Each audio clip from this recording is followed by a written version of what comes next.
Tēnā koutou katoa, ko waio, ko taranaki ta mauna, ko moha ka tino ta awa, ko tokumaru ta waka, ko Ngāti Tama te iwi, ko Pukearahi te marae, ko rangi whakahotu White te tupuna, ko Rachael Evans a hau. Nō reira, tēnā koutou, tēnā tātou katoa. Kia ora koutou, my name is Rachael Evans and it's a pleasure to meet you.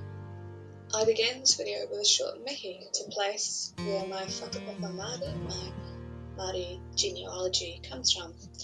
And I've explained to you that my mountain is Taranaki, my river is the Mohakatino, that my people came here on the Waka Tokumaru, that my tribe is called Ngāti Tama and our marae, our standing place, our village is called Pukearahi.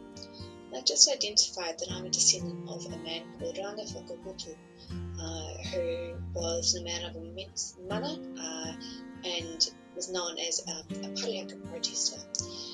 And I've told you that just so you've got somewhere to place me in the world. And behind me on the slide you will see the White Cliffs, or Paraninihi, which is an area of immense cultural importance to my... I'm a former practicing lawyer. I did my Masters of Law at the University of Canterbury in 2013-2014 looking at co-governance, and then I practiced at various places in the city with an interest in civil litigation and treaty rights as well. 2 years ago I started in the Faculty of Law Te Kaupika Ture at the University of Canterbury Te Whariwānanga o Waitanga as a lecturer assisting with the indigenisation of the LLB program. The areas that I teach into are first year law, public law, environmental law, and treaty law. I'm married to Matt, and we have a nearly 4-year-old called Charlie, 3 guinea pigs called Toast, Jam, and Cornflake, and the world's fluffiest cat called Marmite. As I've already told you, I whakapapa to a northern Taranaki iwi called Ngāti Tama. We settled with the Crown for historical treaty grievances in 2003, accepting a payment of $14 million and a small amount of land. Unfortunately, within 10 years, due to poor management of some of the board members, the entire settlement was gone, and what's more, that $14 million had been turned into negative $20 million. My branch of the whānau only found this out when my cousin's scholarship check bounced, and like the wider iwi, we were all horrified by this monumental loss. Since this, 10 years ago, I've been wondering, well, what happens when there are no treaty settlement funds? How can a tribe pursue its tino rangatiratanga and self-determination when there's no money? So how can tino rangatiratanga and Aotearoa be financed by other legal or policy mechanisms beyond just treaty settlements?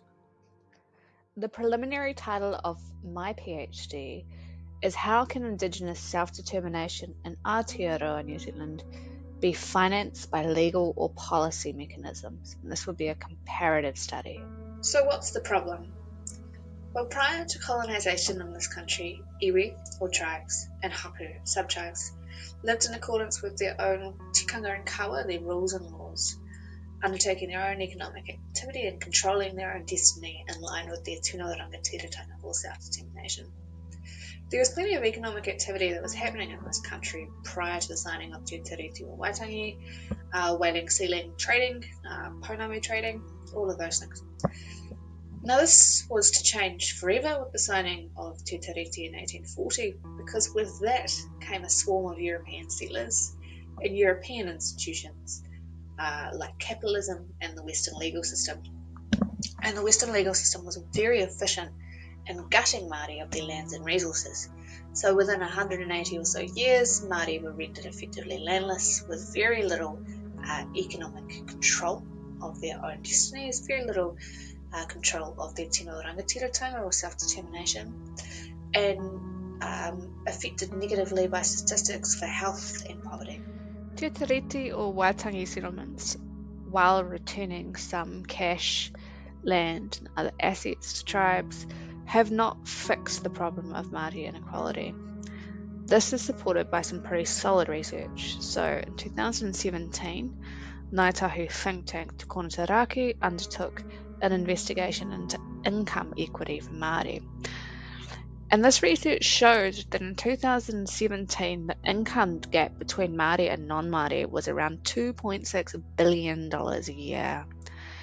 Māori work lower skilled jobs, they have much lower rates of home ownership, and there are health outcomes such as a lower life expectancy and higher obesity rates associated with these lower rates of income.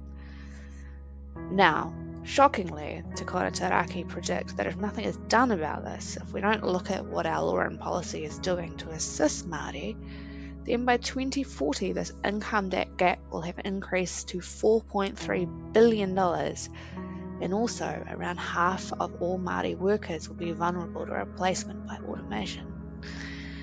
So this is the problem we have. And my research is looking at law and policy mechanisms beyond treaty settlements that might be able to address some of these financial issues caused by colonisation. Put succinctly, the aims of my research are to investigate how self-determination is currently being financed in Aotearoa, New Zealand, and why else isn't working. The second aim is to investigate how other Indigenous people across the globe are financing their self-determination movements, specifically looking at Northern America and Northern Europe, and then assessing whether those methods might be appropriate and effective in financing tino rangatiratanga or self-determination here in Aotearoa, New Zealand. So why Europe, you might ask? What has Europe got to do with iwi and hapu financing their self-determination movements? Well, as I mentioned, I'm undertaking a comparative study. I'm using comparative legal methodology to look at other jurisdictions to understand if there is an essence to the world as land.